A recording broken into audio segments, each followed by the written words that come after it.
Having the dreams of being home and waking up and going, oh my God, I'm still here. That alone, I cannot. There is no words in any dictionary that I can tell you the feeling that brings upon a person. That is something that only another person that goes through that would understand that. The reality, that the dream that was so real. You were living, you were home, you were eating at Burger King, you were with your kids if you got kids, the family, in my case the beach, the beautiful blue skies, and you wake up and it's the same dusty place, the same shooting, the same helicopters, the same sirens, the same old Groundhog Day.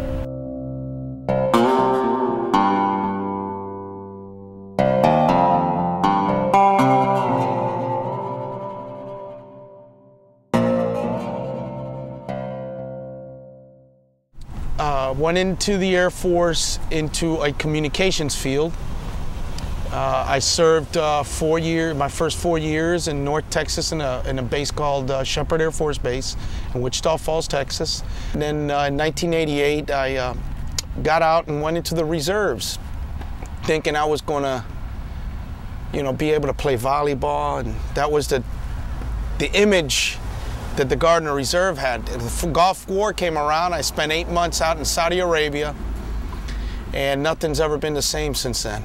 I saw deployment for the Gulf War, and I also ended up deployed to Kosovo, the Afghanistan theater of operation, and twice to Iraq. And I wasn't ready for the last time. Nothing prepares you for that.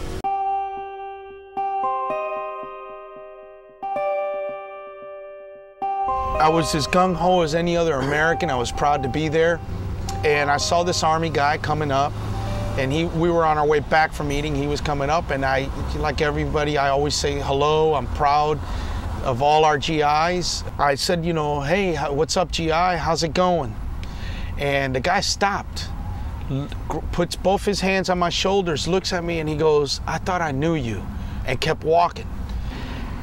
Eventually, towards the middle and the end of my rotation in Iraq, I understood where this young man was at.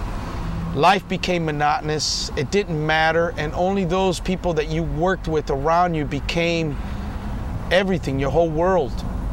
When I came home, the dreams of being back in Iraq caused me to have sleep deprivation. I couldn't sleep, my sleeping patterns were terrible. My wife would wake me up, babe, you're bouncing in the bed, and eventually she started to realize that she knew just by my reactions in bed that I was having a nightmare of being in Iraq.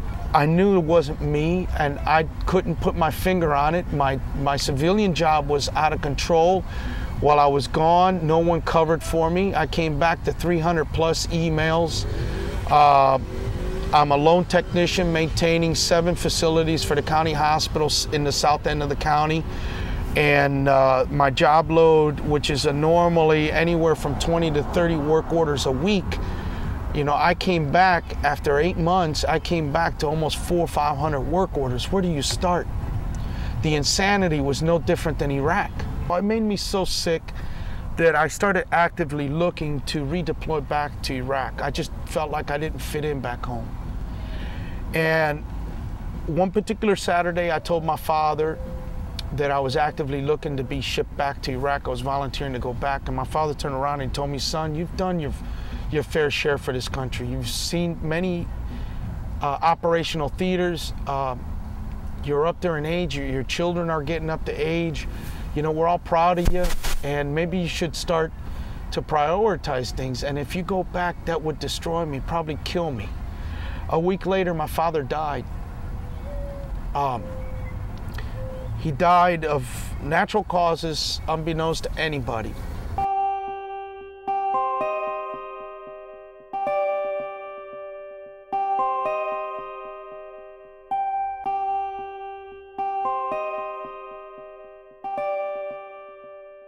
I never realized that I was starting to suffer from what nowadays they call post-traumatic stress disorder.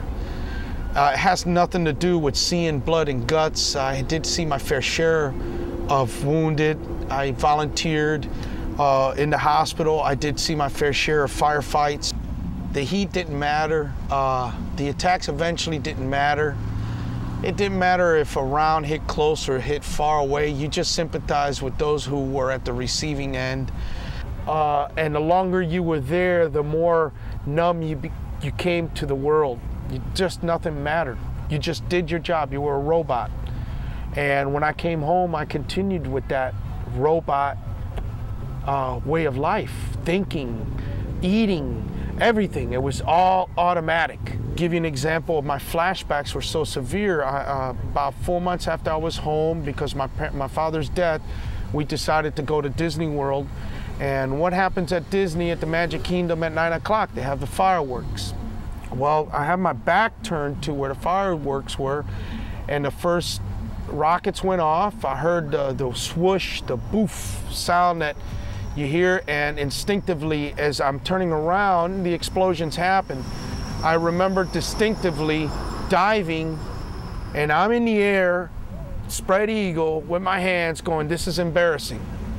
Because I realized instinctively I dove for cover, and when I hit the ground, I hit the bushes, I got up and I looked at my family, and my family's jaws were on the ground, and my kids were, you know, they had no clue. That moment, I knew there was problems. I started seeing a psychiatrist, but like most people, you don't tend to tell the truth. And he put me on medication, which I failed to tell him that I was drinking. And I had a very, very severe reaction to the medication with the alcohol. So much so that I almost ended up killing my wife. I blacked out, and I had a flashback to Iraq, and I attacked my wife and a neighbor that came to her aid. The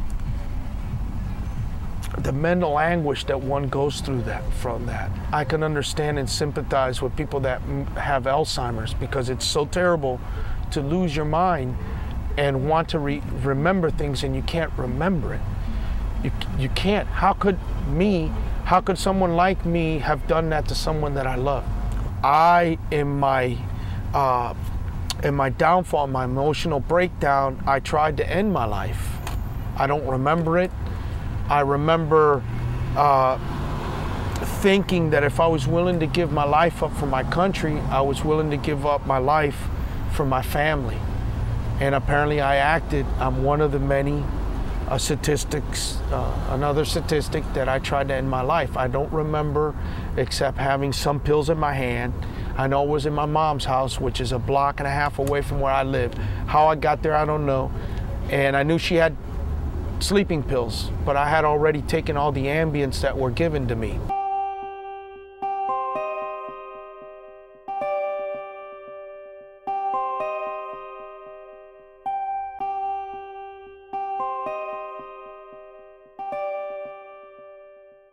We're human, we're going to make mistakes. And the military, you can't make a mistake. And if you make a mistake, you're going to have to own up to it, and there's some kind of repercussion to that. And most of us are taught that failure is not an option.